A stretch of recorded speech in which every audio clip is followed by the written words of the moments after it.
حرام بتاریخ 10 ذی الحجہ 1442 ہجری مطابق 20 جولائی 2021 عیسوی بعنوان عید الاضحیٰ کا پیغام، خطیب فضیلت الشیخ ڈاکٹر بندر بلیلہ حفظہ اللہ، ترجمہ و آواز ثناء اللہ صادق تیمی۔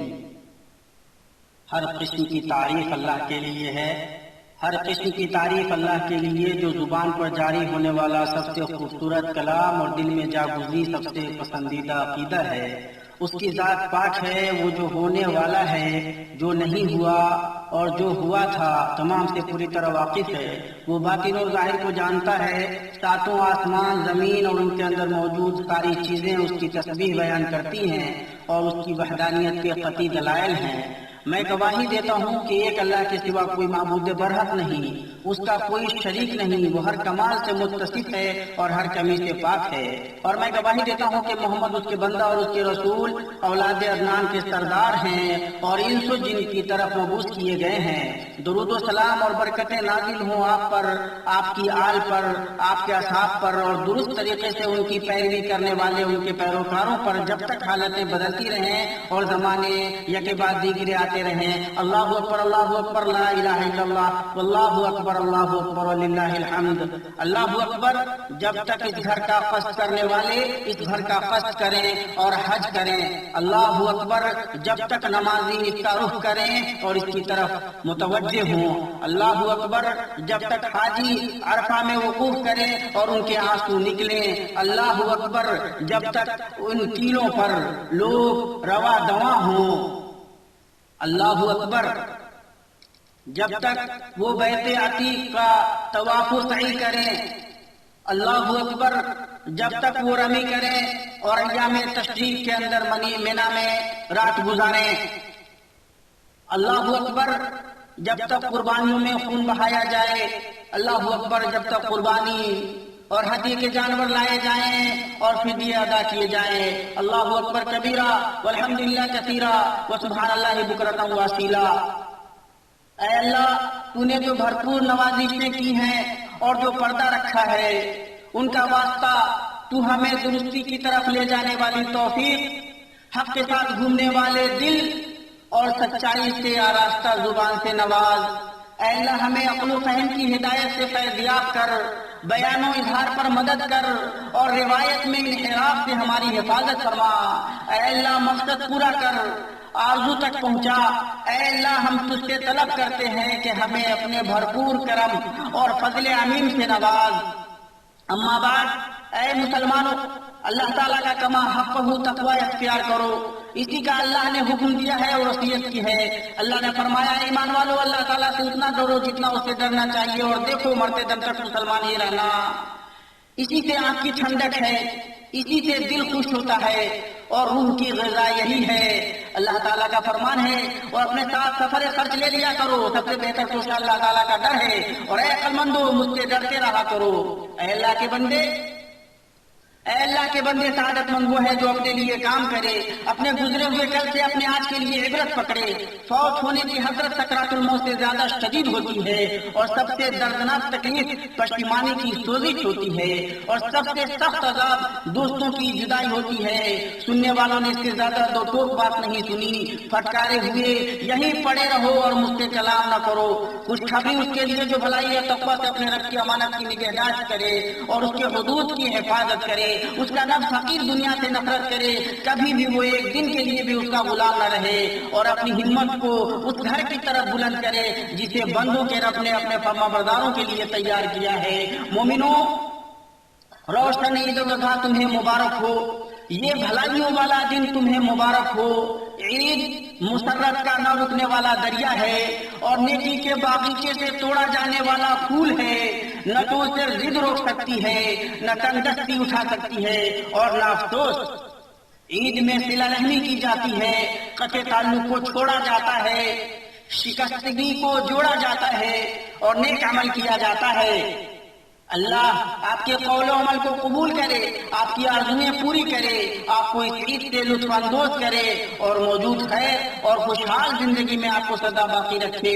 اللہ اکبر، اللہ اکبر، اللہ اکبر۔ اس نے نوازشوں نعمتوں سے بھربھر کیا، اللہ اکبر، اس نے کتنی بھلائیاں دی۔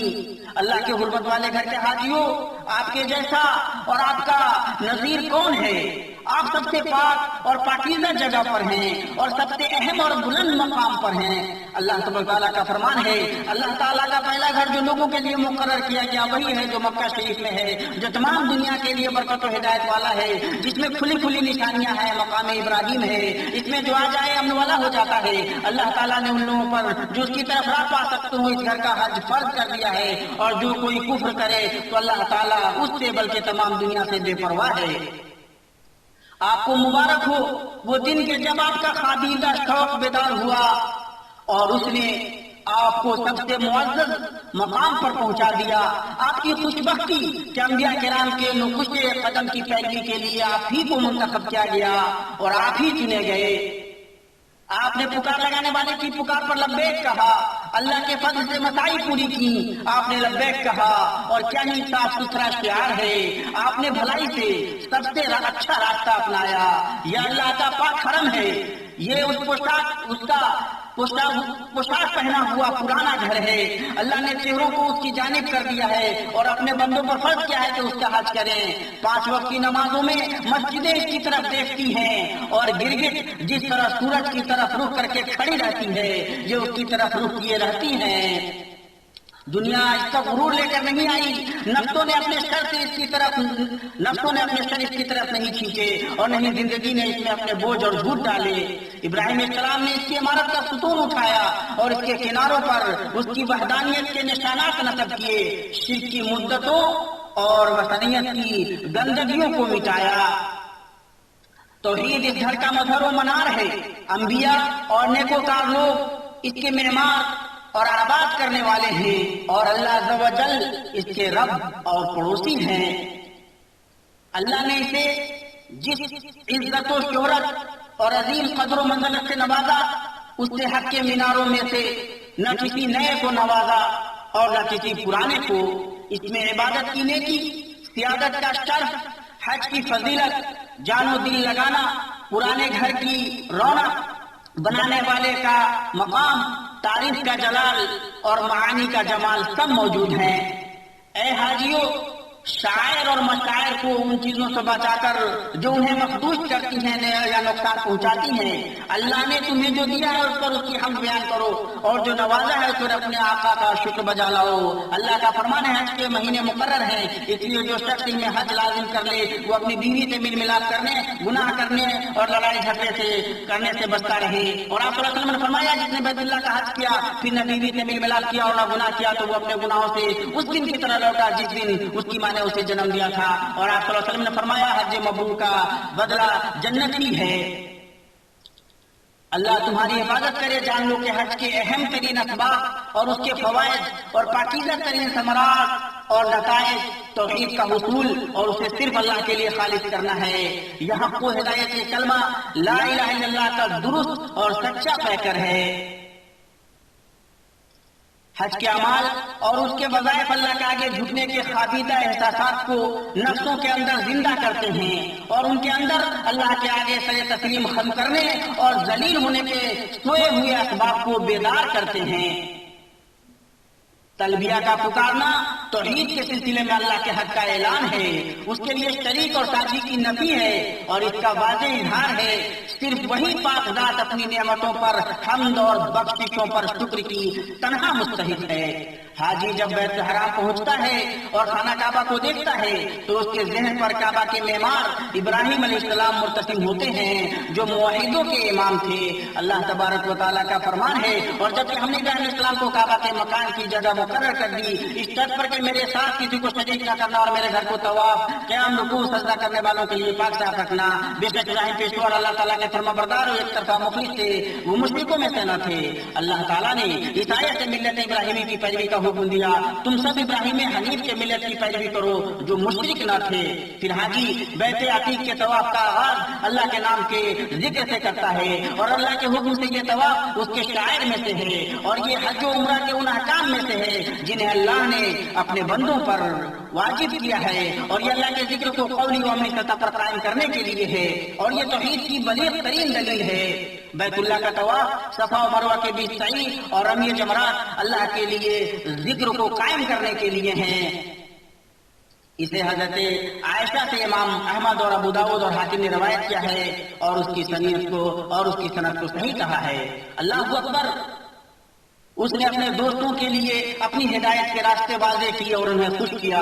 اللہ اکبر، وہ اعمال میں اخلاص کو پسند کرتا ہے اور اس پر جعلی چیز مخفی نہیں رہ سکتی۔ حاجیوں، اس دن کے اعمال میں سے جو سب سے پہلا کام یہ ہے وہ یہ کہ وہ مینا کا قصد کرے اور جمرہ عقبہ کو ساتھ یکے بعد دیگرے کنکریاں مارے، ہر کنکری کے ساتھ تکبیر پڑھے، پھر قربانی کا جانور ذبح کرے۔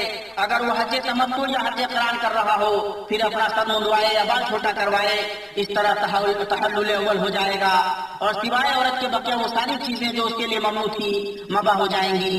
پھر مکہ آئے گا اور طواف افاضہ کرے گا جیسا کہ اللہ تعالیٰ کا فرمان ہے، اور اللہ کے قدیم گھر کا طواف کریں۔ اس کے بعد حج کی صحیح کرے، اور اگر وہ کنکری مارنے اور سر منڈوانے کے بعد طواف کے لیے خوشبو لگا لے تو اچھی بات ہے۔ حضرت عائشہ رضی اللہ تعالیٰ عنہ فرماتی ہیں میں اللہ کے نبی صلی اللہ علیہ وسلم کو احرام پہننے سے پہلے احرام کے لیے خوشبو لگاتی تھی اور ان کے حلال ہونے کے لیے قبل اس کے کہ وہ طواف کریں۔ متفق علیہ۔ اگر وہ ان اعمال میں سے بات کو بات پر مقدم کر دے تو کوئی حرج کی بات نہیں، اس لیے کہ اللہ کے نبی صلی اللہ تعالیٰ علیہ وسلم سے کسی ایسی چیز کے بارے میں نہ پوچھا گیا جو آگے پیچھے کی گئی تھی، لیکن آپ صلی اللہ علیہ وسلم نے فرمایا کرو اور کوئی حرج نہیں۔ پھر حاجی مینا لوٹ جائے گا اور وہ ایام تشریق کی راتیں گزارے گا اور تینوں جمرات پر کنکریاں مارے گا، ہر جمرہ پر 7 یکے بعد دیگرے کنکریاں مارے گا، ہر کنکری کے ساتھ اللہ اکبر کہے گا۔ جب جمرہ اولا اور ثانیہ سے کنکری مار کر فارغ ہوگا تو قبلہ رخ ہوگا اور جو چاہے دعا کرے گا۔ حاجی کو اللہ کا زیادہ سے زیادہ ذکر کرنا چاہیے، اس لیے کہ اللہ نے اس پر ابھارا ہے، اللہ تعالیٰ کا فرمان ہے، اور اللہ تعالیٰ کی یاد ان گنتی کے چند دنوں یعنی ایام تشریق میں کرو۔ ایام معدودات سے مراد اس آیت میں ایام تشریق ہیں۔ اللہ اکبر، اللہ اکبر، اس کے شکر سے لبتر ہوتے ہیں۔ اللہ اکبر، اس کی عظمت کے آگے پیشانیاں جھکتی ہیں۔ مسلمانوں، تمہارا یہ دن عظیم دن ہے اور یہ زمانی اعتبار سے ایک معزز حصہ ہے۔ یہ یوم نحر ہے، حج اکبر کا دن ہے۔ یہ توحید کے اعلان اور اللہ کے ساتھ شرک اور ساجھیداری سے برات کے اظہار کا دن ہے۔ اللہ تبارک و تعالیٰ کا فرمان ہے، اللہ اور اس کے رسول کی طرف سے لوگوں کو بڑے حج کے دن صاف اطلاع ہے کہ اللہ مشرکین سے بیدار ہے، اس کا رسول بھی۔ اللہ نے اپنی مخلوقات پر احسان عظیم کیا ہے کہ ان پر سیدھے دین کو نازل کیا ہے جو حق اور صراط مستقیم کی طرف رہنمائی کرتا ہے۔ وہ صبح کے آنے کی طرح آیا جبکہ رات تاریک تھی، اور بارش کی جگہ اس نے لے لی جبکہ بیابان قحط زدہ تھا۔ ایک ایسا دن جسے اللہ نے مکمل کیا، پورا کیا اور خوبصورت بنایا اور اپنے پیروکاروں کے لیے اسے پسند کیا۔ آج میں نے تمہارے لیے دین کو کامل کر دیا اور تم پر اپنا انعام بھرپور کر دیا، اور تمہارے لیے اسلام کے دین ہونے پر رضامند ہو گیا، اور اس کے سوا اور کوئی دین قبول نہیں کرے گا۔ اللہ کا فرمان ہے، بے شک اللہ تعالیٰ کے نزدیک دین اسلام ہی ہے۔ اس دین کی طرف نسبت عزت و فخر کی بات ہے، اور اس کے سائے میں جینا انس و پاکی ہے۔ یہ دین خاتم بصارتوں اور بصیرتوں میں نور ہے، ظاہر و باطن میں درستی ہے۔ یہ دین عقائد و عبادات، خاندان اور معاملات، حقوق و حدود اور تعلقات یعنی زندگی کے تمام گوشوں کو پوری طرح شامل ہے۔ اللہ تبارک و تعالیٰ کا فرمان ہے، اور ہم نے تجھ پر یہ کتاب نازل فرمائی ہے جس میں ہر چیز کا شافی بیان ہے اور ہدایت اور رحمت اور خوشخبری ہے مسلمانوں کے لیے۔ ابو ذر رضی اللہ عنہ نے فرمایا، اللہ کے نبی صلی اللہ تعالیٰ علیہ وسلم انتقال کر گئے اور کوئی ایسا پرندہ نہیں جو ہوا میں اپنے پروں کو حرکت دیتا ہو مگر آپ نے اس کے متعلق ہمیں علم کی بات بتائی۔ دین جہاں ہو وہاں فضائل ہوتے ہیں اور جدھر جائے ادھر اسے کمالات گھیرے ہوتے ہیں۔ اللہ کے بندو، اس معزز دین میں نظام، قوانین، ارکان، شریعتیں اور سنتیں پائی جاتی ہیں۔ شہادتین کے بعد اس کا اہم ترین رکن 5 وقتہ نمازیں ہیں۔ یہ خالق اور مخلوق کے بیچ کا رشتہ ہے۔ اسی سے مومن اور ایمان کے دعوے دار کے بیچ فرق ہوتا ہے۔ اس کا اعضاء و جوارح اور روح پر قابل تعریف اثر پڑتا ہے۔ یہ دین و دنیا کے مسالے کے حصول میں سب سے بڑی مدد میں سے ہے۔ چنانچہ انہیں ویسے ہی قائم کرو جیسے تمہارے رب نے قائم کرنے کا حکم دیا ہے، اور جو تمہارے ماتحت ہیں انہیں ان کا حکم دو۔ یہ عظیم دین اللہ کے رشتہ پر ہی اکتفا نہیں کرتا، بلکہ اس میں مخلوق کے ساتھ رشتہ بھی شامل ہے۔ چنانچہ مسلمان وہ ہے جس کی زبان اور ہاتھ سے مسلمان محفوظ رہیں، اور مومن اپنے اچھے اخلاق سے روزہ دار اور تہجد گزار کا درجہ پا لیتا ہے، جیسا کہ اللہ کے نبی صلی اللہ علیہ وسلم نے فرمایا ہے، اللہ اکبر، وہ اپنے عبادت گزاروں کو بہت زیادہ اس چیز سے نوازتا ہے جو حاصل کی جاتی ہے۔ اللہ اکبر، وہ اپنی حمد بیان کرنے والوں کو سب سے لذیذ فل عطا کرتا ہے۔ مومنوں، جن چیزوں سے دین کا چہرہ مست ہوتا ہے اور اس کی رونق پراگندہ ہوتی ہے، جو اس کی شفافیت اور اس کی صفائی کو گدلا کرتی ہیں، ان میں بدعتیں اور دین میں نت نئی ایجادات ہیں۔ تو جس کسی نے بھی اللہ کی عبادت کسی ایسی چیز سے کی جسے اللہ نے مشروع نہیں کیا، یا جس پر نبی صلی اللہ علیہ وسلم اور آپ کے خلفاء کا طریقہ نہیں پایا جاتا، تو وہ بدعت کے جال میں پھنس گیا۔ قرآن میں اللہ تبارک و تعالیٰ کا فرمان ہے، کیا انہوں نے ایسے اللہ کے شریک مقرر کر رکھے ہیں جنہوں نے ایسے احکام دین مقرر کر دیے ہیں جو اللہ کے فرمائے ہوئے نہیں ہیں، اور اسے نبی کے نوادر اور مصطفیٰ صلی اللہ علیہ وسلم کے جوامع الکلم میں سے یہ حدیث ہے، جس نے کوئی ایسا عمل کیا جس پر ہمارا طریقہ نہیں تو وہ ناقابل قبول ہے۔ اللہ اکبر، اللہ اکبر، لا الہ الا اللہ، واللہ اکبر، اللہ اکبر، وللہ الحمد۔ میں وہ کہہ رہا ہوں جو آپ نے سنا، اور میں اپنے لیے اور آپ سب کے لیے اور باقی تمام مسلمانوں کے لیے ہر گناہ سے مغفرت طلب کرتا ہوں۔ آپ بھی اس سے مغفرت طلب کیجیے، بلا شبہ وہ بہت بخشنے والا، رحم کرنے والا ہے۔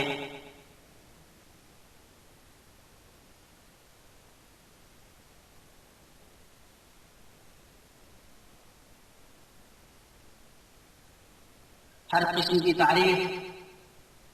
کی تعریف اللہ واحد احد معبود کے لیے ہے، جو واجد و ماجد اور ودود ہے۔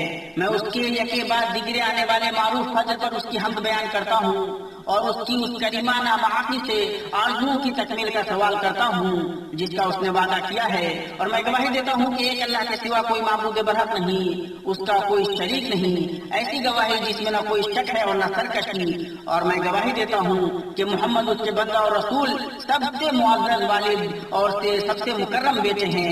آپ پر، آپ کی باتوں کی پاسداری کرنے والی آل پر، رکوع و سجدہ کرنے والے آپ کے اصحاب پر، تابعین پر، اور درست طریقے سے ان کی پیروی کرنے والوں پر، جب تک ستارے چمکیں اور 10 ستارے روشن ہوں۔ اللہ اکبر، اللہ اکبر، لا الہ الا اللہ، واللہ اکبر، اللہ اکبر، وللہ الحمد۔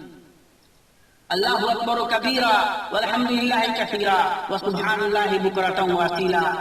اما بعد، اے مسلمانوں، آج کے دن اور ایام تشریق میں اللہ کے نزدیک سب سے بڑا عمل قربانی کرنا ہے۔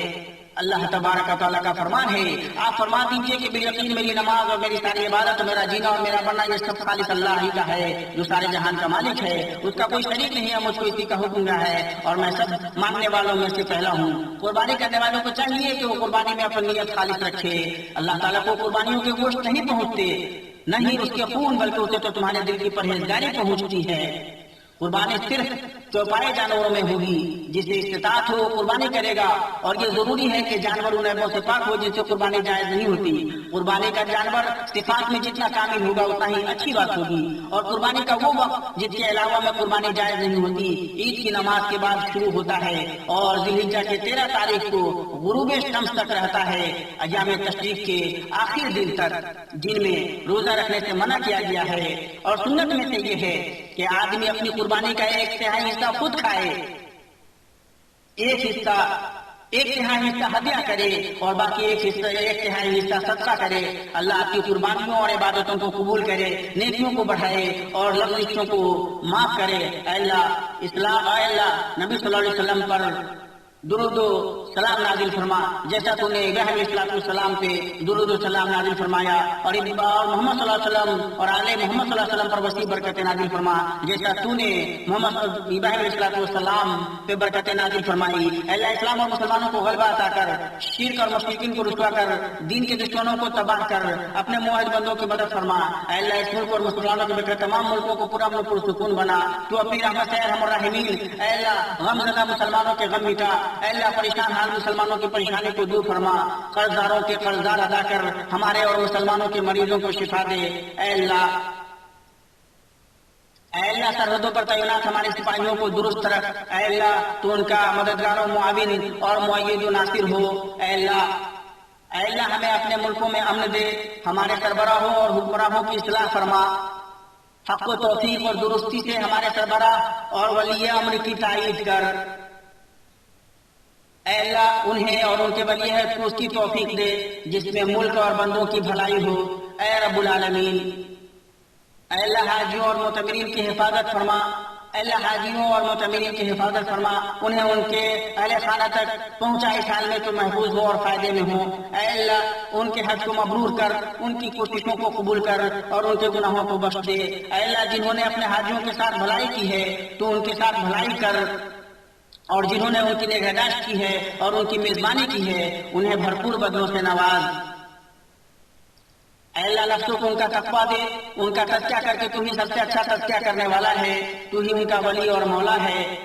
اے اللہ ہم پر اس عید کو متعدد سالوں اور مدتوں تو لوٹا جبکہ ہم سعادت و طمانینت اور امن و امان سے لطف اندوز ہو رہے ہوں۔ اے ذوالجلال والاکرام، اللہ اکبر کبیرہ والحمد للہ کثیرا وسبحان اللہ بکرۃ واصیلا وصلی اللہ علی نبینا محمد وعلی آلہ وصحبہ وسلم تسلیما۔